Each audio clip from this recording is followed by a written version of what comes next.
Hello and welcome. Look, let's be honest, Toronto is a fantastic city. It's diverse, vibrant, and full of life, but even the shiniest penny has two sides, right? And today we're flipping that penny over to reveal a slightly less glamorous side of Toronto, the stress side. That's right, we're diving headfirst into the bubbling cauldron of anxiety that seems to be simmering just beneath the surface of this city. Because frankly, it's starting to feel like everyone in Toronto is one bad day away from becoming the protagonist in a very tense indie drama. Now, we're not just talking about the usual big city hustle and bustle here. This is about the unique cocktail of pressures that make Toronto, well, uniquely stressful.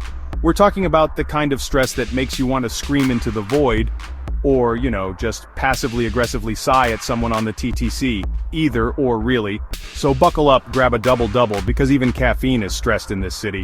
And let's unpack why so many Torontonians feel like they're constantly one wrong step away from a mental breakdown. First up, let's talk about the elephant in the room, or rather the raccoon in your overpriced apartment that you can't afford to move out of. The cost of living in Toronto, my friends, is about as fun as a root canal performed by a rabid beaver. Rent? Higher than a giraffe on stilts in a heat wave. Groceries? You'll need a small loan to afford a decent block of cheese. And don't even get me started on the housing market. Trying to buy a house in Toronto is like trying to win a staring contest with a blink reflex that's wired to a car battery. It's brutal. And the worst part? It's not like salaries are exactly keeping pace with this runaway inflation train. It's like trying to outrun a cheetah on a treadmill going in reverse. This creates a perfect storm of financial anxiety for Torontonians, leaving many feeling like they're constantly treading water in a sea of debt. Speaking of housing, let's talk about the blood sport that is the Toronto real estate market. Imagine, if you will, a gladiator arena where the only weapons are mortgage pre-approvals and the faint hope that your parents will lend you a life-ruining sum of money. That's the Toronto housing market in a nutshell. Bidding wars are more common than pigeons, and finding a decent rental is like searching for a sober Leafs fan after a playoff win. Theoretically possible, but you're probably going to be disappointed. And let's not forget those lucky ducks who managed to snag a place, only to find themselves living in shoebox-sized apartments with rent that would make a Saudi prince blush. This constant struggle for affordable and decent housing is enough to make anyone want to move to, well, literally anywhere else. Now let's move on to the workplace, because why should your personal life be the only one riddled with stress? Toronto has this hustle and grind mentality that would make a Wall Street banker say, "Whoa there buddy, maybe take a nap." Long hours are the norm, and the pressure to constantly be on can feel like trying to outrun a swarm of angry bees hopped up on Red Bull. And just to add a little spice to the mix, many industries in Toronto are notoriously unstable. Job security is about as reliable as a weather forecast in April. You never know what you're going to get. This uncertainty about the future just adds fuel to the fire of stress, leaving many Torontonians feeling like they're constantly on edge, waiting for the other shoe to drop.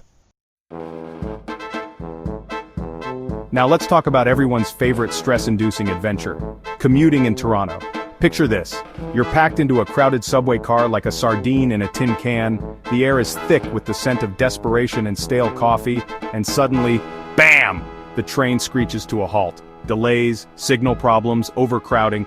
The TTC is a daily exercise in patience and frustration, and if you think driving is any better, well, bless your heart. Traffic in Toronto is so bad, even the snails are like, "Dude, this is ridiculous. This city is like one giant parking lot, and spending hours stuck in traffic is about as fun as listening to Nickelback on repeat while getting a root canal. It's enough to make you want to just give up and walk. Assuming you can afford shoes after paying rent, that is." Let's be real, Toronto winters are about as much fun as a colonoscopy performed by a polar bear. They're long, they're dark, and they have a tendency to overstay their welcome like that one friend who doesn't understand personal space. Seriously, by February, even the squirrels are looking for a one-way ticket to Florida. This lack of sunlight does wonders for our vitamin D levels, said no one ever. And it's not just the physical toll that winter takes, it's the emotional one too.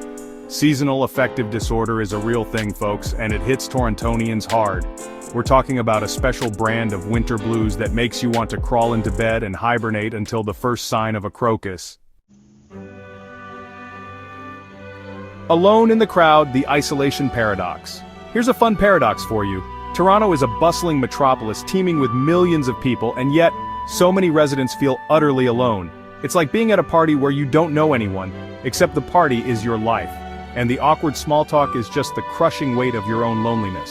The high cost of living means many people are working themselves to the bone just to afford basic necessities, leaving little time or energy for socializing. And let's be honest, making friends as an adult is hard enough without throwing in the logistical nightmare of trying to coordinate schedules and find affordable activities in a city that seems determined to bankrupt you. Healthcare hustle navigating the system. Okay, so you're stressed, you're lonely, you're probably deficient in vitamin D, and you just want someone to talk to. So, naturally you turn to the healthcare system, and promptly find yourself facing a whole new set of anxieties. Accessing mental health care in Toronto can feel like trying to solve a Rubik's Cube blindfolded while riding a unicycle on a tightrope. It's complicated, it's frustrating, and it often feels impossible. Wait times can be longer than a Drake concert. Affordable services are about as common as affordable housing, read non-existent, and the stigma surrounding mental health prevents many from seeking help in the first place. It's a perfect storm of barriers that leaves many feeling lost, alone, and unsure where to turn. The immigrant experience, a unique set of stressors. And finally, let's talk about the unique pressures faced by newcomers to Toronto. This city prides itself on its multiculturalism, and rightfully so, but that doesn't mean it's always a walk in the park for immigrants. Imagine arriving in a new country, often without a support network, and having to navigate a whole new set of cultural norms, language barriers, and employment challenges. It's like trying to learn a new language by watching a movie on mute while riding a roller coaster. It's disorienting, it's overwhelming, and it can take a huge toll on mental health. The struggle is real, folks, and it's time we acknowledge the unique stressors faced by immigrants in our city. Toronto, a city of contradictions. So there you have it. The good, the bad, and the just plain stressful reality of living in Toronto. Look, this city is a bit like a complicated relationship. You love it, you hate it, and sometimes you just want to set it on fire and watch it burn, figuratively speaking, of course. But at the end of the day, it's home. The point of all this isn't to scare you away from Toronto or to suggest that it's some kind of urban hellscape. It's to start a conversation, to shed light on the very real challenges that people face in this city, and to hopefully inspire some change. Because a city that doesn't acknowledge its problems can't very well fix them, can it? Do any of these factors resonate with your experience in Toronto? Or do you have a different perspective? Let us know in the comments below. Thanks for watching, and don't forget to like and subscribe for more insightful content.